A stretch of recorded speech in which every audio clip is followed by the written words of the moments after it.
This is a Toys R Us store in Redwood City, California, but from what you see hanging on the racks here, you'd think it ought to be called Software R Us. Most of the titles being sold here are for the Commodore 64, one of the original home computers, but there's a lot of life left in that old machine. New software titles still coming out for what is still a very large installed user base. Today we take a look at an oldie but goodie, the Commodore 64, on this edition of the Computer Chronicles.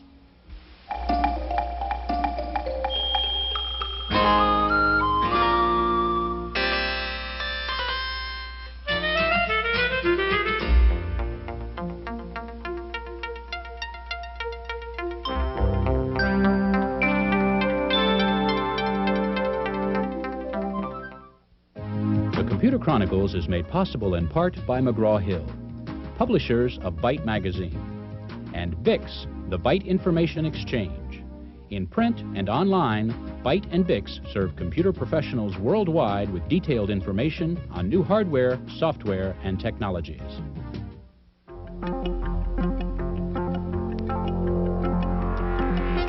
Welcome to the Computer Chronicles. I'm Stuart Chaffee. This is Gary Kildall. And Gary, I'm playing this new game from Spectrum Holobyte called Tetris.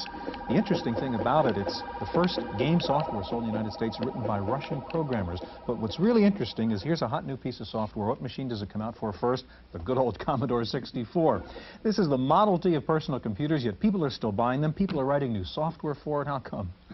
Well, Stuart, as you know, Jack Tramiel headed Commodore before he moved over to Atari. And Jack's philosophy is to minimize the end user price and just flood the market with the product. He did it with a $10 calculator in the mid-70s, remember that one? He did it also with the Commodore 64, less than $200. The competition was 5 times that price. It's just a good basic computer for a very affordable price. The result is there's about, what, 7 million of these things in the United States alone. It provides a real good hardware bed for software writers because they can take a software development cost and amortize it across these millions of units. The result is you get a lot of good software at a very affordable price. Gary, today we're going to focus on the good old Commodore 64. We'll meet lots of C64 users and see the interesting applications they've developed for the computer. Now, one of the reasons the Commodore 64 is still around is it got a new operating system a couple of years ago, something called GEOS. We begin today by visiting the man who wrote GEOS, Brian Doherty, at Berkeley Softworks. The history of personal computers is marked by some spectacular successes and failures.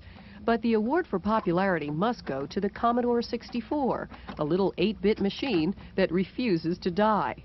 The 64's commercial success and its enormous user base have inspired some software developers to take a second look at the 64's potential.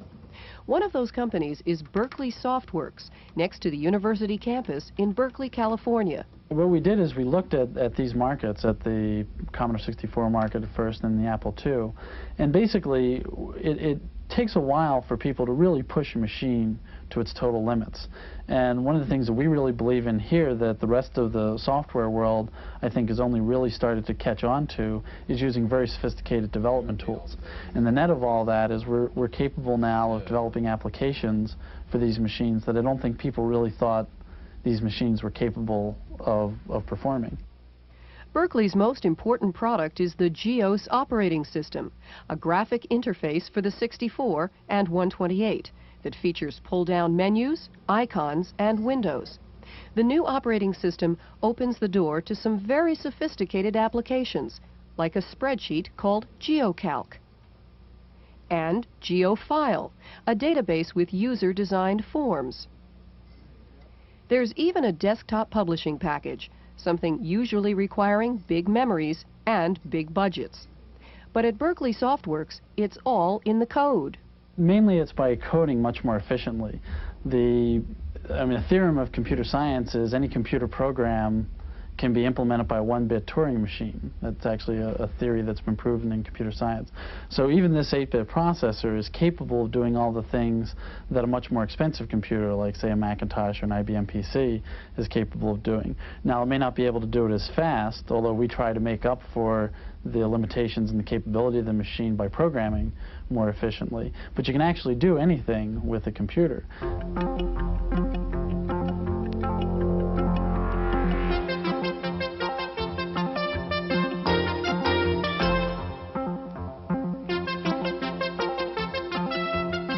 Joining us in the studio now is Lucy Morton. Lucy's a member of the Diablo Valley Commodore 64 Users Group, and next to Lucy is Mike Dunsmore, a member of the Commodore Owners of the Peninsula. Gary. Mike, the Commodore Users Groups, they principally C64 users, or what's the composition? There are some user groups that are just Commodore 64s, and there might be some that have a Amiga and 64. Now, you communicate through bulletin boards over modems, is that correct? Yeah, there's about 2 or 3 bulletin board or BBSs I log on. Are those bulletin boards run by C64 sometimes or not? Generally on another machine, but they might have Commodore 64 database and downloads, uploads. Hey, Lucy, it may be a little presumptuous of me, but you don't appear to be the average game player of using a Commodore 64. Why did you buy a C64? Well, we have always been interested in computers, and my husband also does some programming. And the program is very easy on this machine because you can edit it very easily, and we make mistakes very often. So you're primarily programming in BASIC then? That's right, in BASIC. Now, you have a program that you wrote that helps you make sweaters, is that correct? That, well, helps me to chart them. The making is something else. Okay. Can you tell us a little bit about it? Yes, this is an interactive program, and as you run through the program, it asks you what style you would like. And you have to have one thing before you start, which is the number of stitches per inch and the number of rows per inch, which you get from a swatch like this. All right, we've already decided that we're going to make a jacket and that we're going to have a knit-on band that is knit right in one with a sweater. And so we're going to have it in ribbing. And now we have to decide if we want a V-neck. I think we'll select a V-neck today. And we're going to put the neckband right in one with the front band, so it's a little faster. The program leads you through the series. It leads you through the whole thing. Then what kind of sleeve do you want? Well, let's take no sleeve for this. Well, let's have a raglan sleeve. Then it asks, do you want long or short? And it will go on with this sort of thing. Do you want a fitted sleeve or straight sleeve? And it goes on through all the questions. Then it will program. Yeah, what do you end up with? Show us the printout. It will do this on the screen also, but it will end up with something like this, which I guess is this what you'd like to see? Yeah. Yes. Now this prints out, this prints out all the directions for a sweater very similar to the one that I have on. And the one you're wearing you designed using your own program. Yes, that's right. That's great. I'm going to turn to Mike now. If you could slide the computer over to Mike. And Mike, you've been using the C64 to do some kind of artwork. Tell me what you do. Yeah, I've made a few pictures, screens. For what particular purpose? Well, just to make a picture. Or sometimes I would put them in it would be a title screen for a program I was working on, or for a menu. And you use the C64 plus what else? Koala Pad. And what kind of software? There's a Koala Pad, the a Koala Painter. Software itself. Yeah. Okay, can you show us some of the things you do with Koala Pad? Sure, let me load this Koala Painter in. Okay, I have the menu here. What you would do is you could catalog the disk from that icon. You could save, get, or name and save, so we can just click on the get. Okay, suppose we want to look at Wacko, say. Okay, so we click on get and go up to Wacko, press the button. I already have it loaded. Okay. This is the picture. Okay, that's pretty good. And that is what? What did you create this for? This is for a bulletin board that I knew the guy that was running it, and he wanted to... The Wacko World board. Yeah, the Wacko World, yeah. Okay, can you pull up something else you're in the middle of working on? Sure. Just go to swap here, hit that. This is for a program, a menu program. All you would see is this screen here, and I could press A, B, C, D, F, G. Suppose you wanted to add some artwork to that screen now. How would you do that? Okay, there's a part down at the bottom I'm still working on. Go to zoom here, put the window down here, and touch up these letters. Select a color. So I want to get rid of that green line. I just do it pixel by pixel, or I could drag the pointer across. And then you could just paint a graphic in that little space on the right if you wanted to, or yeah. You want to do that, huh? This really, it's time consuming. Yeah. Well, one of the interesting things is that this is a video, composite video, same as your camcorders and so forth, so you could actually make titles and all sorts of things for your home videos. And the interesting thing, I guess, Mike, I mean, you have your sort of graphics design station here for an investment of probably well under $400 compared to some of the expensive systems we've seen here well before. Under that. Okay, Lucy and Mike, thank you very much. As we've seen, users groups have been a very important element of the success of the Commodore 64. We asked Wendy Woods to go visit a users group meeting in Foster City, California, and here's her report. If you buy for price, you don't always get good service. And that's especially true for Commodore 64 and 128 owners whose low-cost machines get no support from the mass merchandisers who sell them. Enter the Commodore Users Group, like this one in Foster City, California, where people like Ralph Hornbrook try out programs, trade tips, and just plain get the help that they need. It's almost impossible to describe the help. I mean, being an absolute neophyte 3 or 4 years ago, we knew nothing. Where do you go? What do you do? How do you work these things? We knew we wanted to get into it, but we didn't know how to get into it. What we do is we offer an informal hand-holding type meeting where if somebody doesn't understand how to use a computer, we'll sit down with them, show them how to operate it, show them how to do the various processes that are required to run programs, and show them how to put everything together. In other words, just how to use their computer and use it to productive advantage. Despite the fact that the more powerful Amiga is now seen at the Commodore Users Group meetings, interest in the C64 is still going strong. The price keeps dropping and people keep buying them, which is why it should come as no surprise that membership in groups like this has actually increased over the years. In Foster City, California, for the Computer Chronicles, I'm Wendy Woods.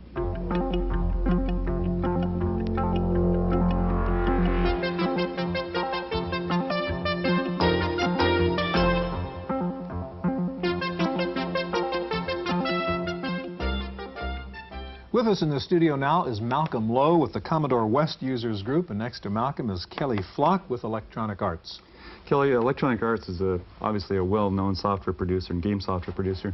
How important is the Commodore 64 relative to your whole marketing plan? You know, like the Apple, relative to Apple, IBM PC, and so forth. Well, the Commodore is very important. I would say that it's our second most important format behind the IBM compatible format. What is it about the Commodore that makes it a good target for a game? It's probably the leading home computer with its installed base of like 7 million units, and it's very game intensive since, as you know, we make a lot of entertainment software. That's a natural place for us to be. Mm-hmm. Now, Malcolm, you got a program in the tracked mode here in the background running called the Wine Steward. Yes. Can you tell us a little bit about that program? Yeah, sure. The Wine Steward is a program that's designed to help people who are unfamiliar with purchasing wines to be able to make a choice based on the food that they're going to have for dinner. Mm-hmm. Okay, and this was written for the 64, and it's used in supermarkets, I understand. That's correct, yes. Show us how you'd use it. Yeah, sure. The basic screen is a menu of choices. You move down the menu with using a white button that's on a cabinet, mm-hmm. and using the green button, you select a further menu. Move down to the choice and select again, and you will be given a choice of total of 9 wines. Okay, so it's making its decision as to what wines to recommend. And that's correct. And there are 3 on the first screen, which are budget price wines. The second screen offers you another 3 at popular price, and the third at premium price wines. How do people like this? They seem to take to it very well indeed. Any particular reason why you wrote it for the Commodore 64? Pretty well an easy computer to program for. Mm-hmm. It has lots of features, particularly color, and you can program different fonts for it. Yeah. Okay, Kelly, let's turn to you. And Electronic Arts has a new game for the 64 called Skate or Die, and I want you to tell me about that.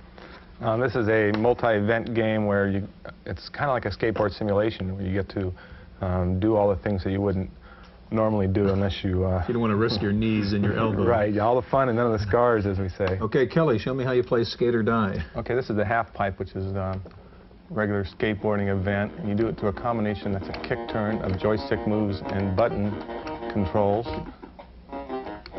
There's no need to look at the documentation. Whoop. Oh, you did that on purpose? I wish.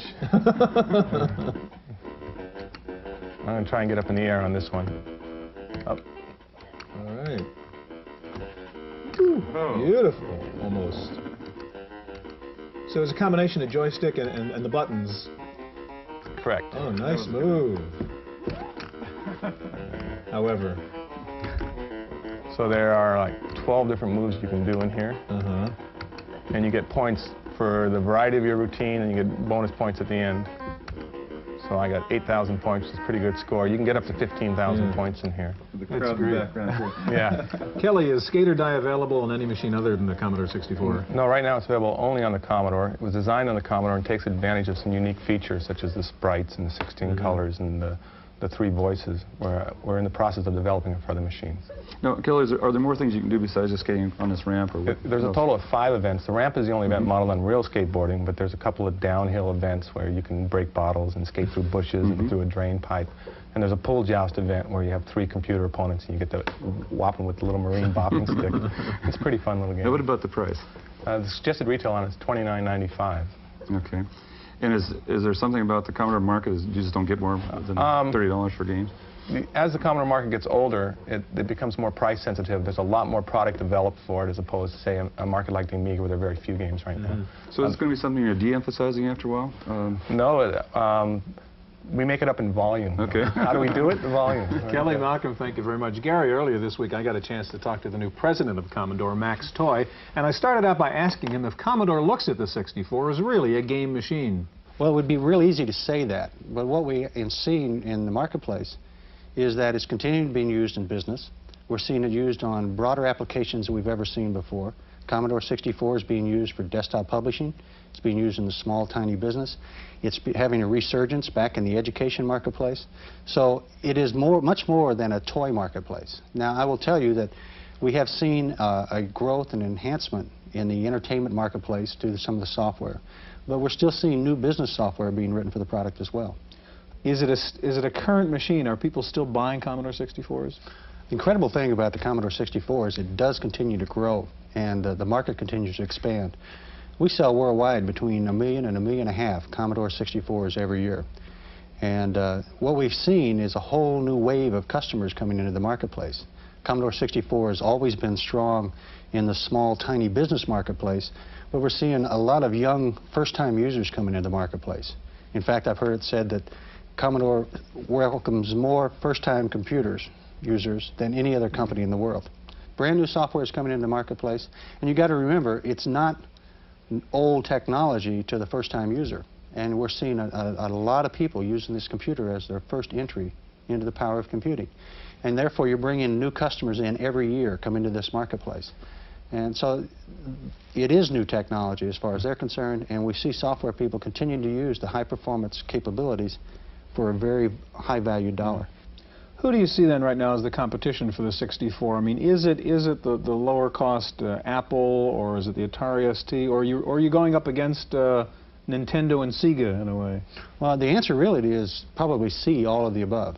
You know, at one end of the marketplace, you compete against the Nintendos, the game machines. And what we're seeing are parents who are deciding that they would much rather have more than just a game machine for their children to use, and use the entertainment software and take it a step further with education and real use that the child can use it for. But at the same time, we're still seeing it used in business.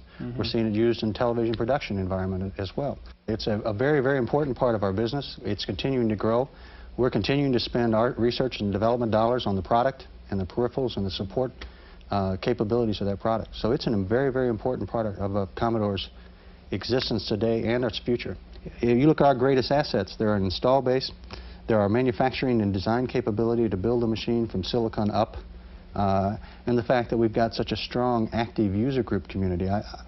The passion that the Commodore users have for the Commodore machines and for what they've been able to do with those machines is absolutely incredible. And that's exciting, that's fun.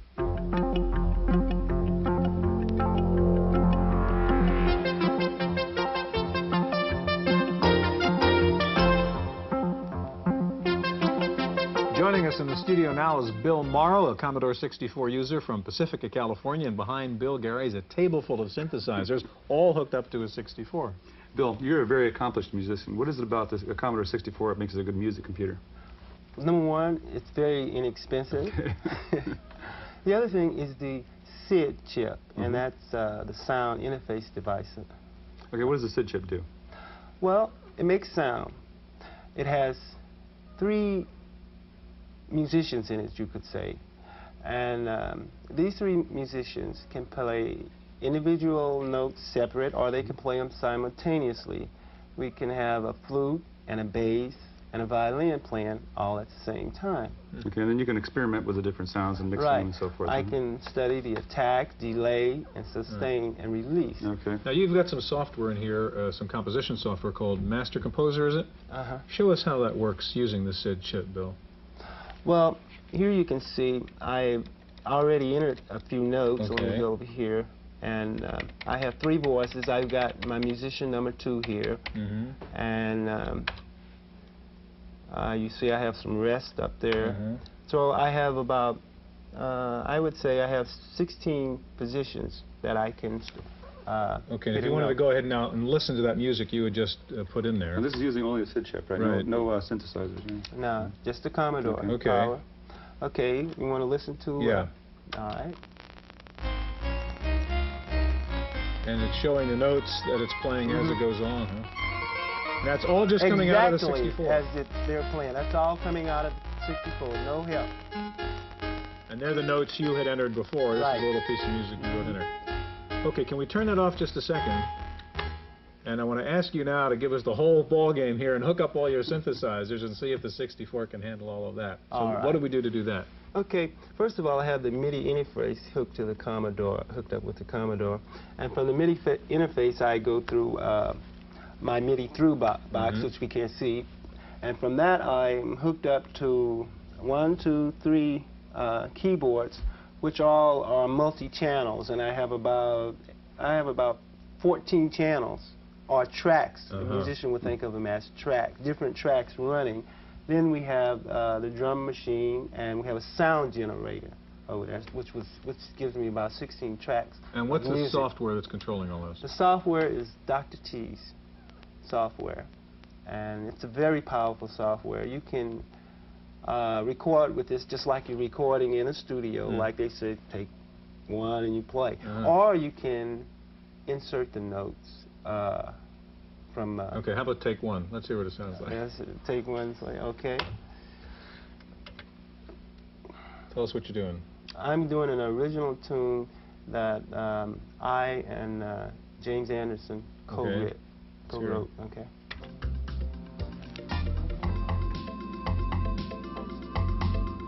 That's pretty darn good. Yeah. That's what it is. Now, let me ask you. You're a musician. What's the pleasure of working with something like the C64? You had told us before you were thinking about getting out of the music business, but now you're back in it. Well, the pleasure is I don't have to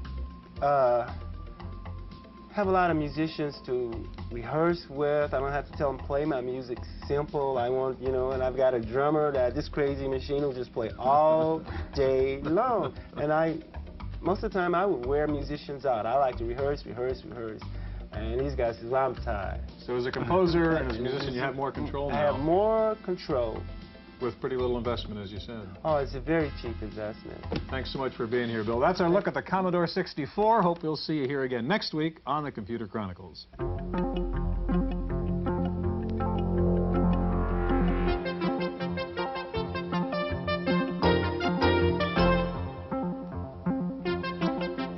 Random access file this week. There are reports that the new DBase 4 program has some bugs in the SQL mode. Byte Magazine's Microbyte service and a company called Quadbase have both reported that responses to SQL query statements can lead to incorrect reports on the number of records or to an internal error message that prevents the execution of the query. Ashton Tate says it is investigating the reports. The Inver virus, which attacked the Macintosh community several months ago, has been discovered on a Mac CD-ROM disk of public domain software. The virus infected 7 files on the disk, including a HyperCard stack and Stuffit. The disk is called the Mega-ROM, and it's produced by Quantum Leap Technology. The company says it has found and eliminated the virus and that new copies of the disk are clean. The Inver virus was passed on through a hard disk utility. It infects applications and eventually causes an unrecoverable systems crash. The virus reportedly can be detected by the Virus Detective program, but can sneak by Apple's program called Virus RX. The Russians say they have been hit by their first computer virus. The virus, known as DOS-62, infected 80 computers at the USSR Academy of Sciences. The Russians suspect the virus got into the system after some students who attended an international summer computer camp attempted to copy some infected programs using the Academy's computers. IBM says it has developed a new experimental circuit that could lead to PCs with mainframe speed. The CMOS circuit is 1/300th the thickness of a human hair. It can switch on and off 30 billion times a second. A memory chip using the new circuit could contain up to 256 megabits of information. Time for this week's software review. Here's Paul Schindler. In our available minute, we can't settle the age-old question of whether you really need an encyclopedia or not, but if you decide you do, for yourself or your children, which would you rather have? These 20 volumes or this compact disc? This is the electronic encyclopedia, and it contains all the text from the Academic American Encyclopedia. That's 9 million words, 30,000 entries, 60 megabytes of data. You can pay $1 a minute to access this encyclopedia online via Dow Jones, or you pay $300 once and have this in your home. Now, we're not going to show any screens today because screens full of text aren't very interesting to look at. But I can tell you that when you give the electronic encyclopedia search program a word, it finds every article in the encyclopedia that includes that word and tells you the headline of the article. You can read it, print it, or put it in a disk file. Now, be careful what you do with that disk file because you don't want to plagiarize this work. Now, I know in order to use this, you need an $800 CD-ROM player for your PC. Believe me, this isn't the last CD-ROM program you'll want. The Electronic Encyclopedia is $300 from Grolier Electronic Publishing in New York. For the Computer Chronicles, I'm Paul Schindler. Hewlett-Packard has announced that it is introducing a new 386 computer that uses EISA bus architecture. The bus will enable 32-bit throughput, but will be compatible with the existing AT-type boards. The new HP machine is set to ship in the second half of 1989. SAC Technologies has introduced a new English language DOS interface called DOS Talk. It's a piece of Lisp software that lets you type in natural language commands for normal DOS functions. The software sells for $89.95. Chartered Electronics of Singapore has introduced Faxility. It's a black box which attaches to your computer and lets your fax board receive faxes, even if your PC is turned off. The box will sell for $145. It's awaiting FCC approval. Finally, what happens when two computerized machines mate? You get an ATM machine that sells stamps. Equibank of Pittsburgh is selling the new machines to banks, and the nice part is you don't even need money. The ATM will automatically charge your checking account for the stamps you buy. That's it for this week's Random Access. I'm Cynthia Steele. The Computer Chronicles is made possible in part by McGraw-Hill, publishers of Byte magazine, and BIX, the Byte Information Exchange. In print and online, Byte and BIX serve computer professionals worldwide with detailed information on new hardware, software, and technologies. For a transcript of this week's Computer Chronicles, send $4 to PTV Publications, Post Office Box 701, Kent, Ohio 44240. Please indicate program date.